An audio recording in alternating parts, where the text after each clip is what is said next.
As you can see, she's holding an ice cream, and I'm going to show you how I did this. So just a second. I took off her hand, and as you see, she is holding the ice cream. And what I did is actually pretty easy. I took my tiniest drill and I drilled a hole in her punch hand.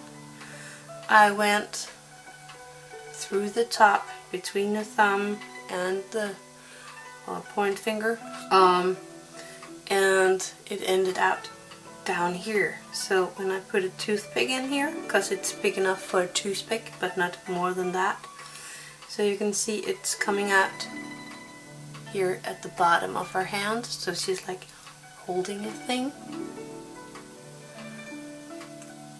So that was quite easy, but please get an adult to do that. Please be careful when you do this, if you do that. Then I took a piece of clay.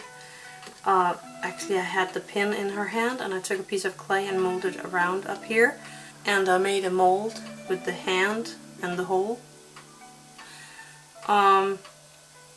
So when I want to make something that she's having in her hand, I'm just placing a toothpick in there and building the things up from there, like this ice cream.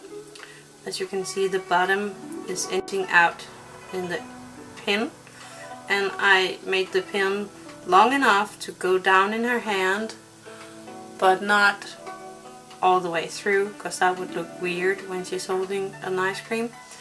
And when I push it down in her hand, you can see that it's this way it's supposed to sit, because if I'm trying to turn it other ways around, it won't fit in her hand. But if I put it right, like I made it to, it sits perfect in her hand, like if she's holding the end of the ice cream.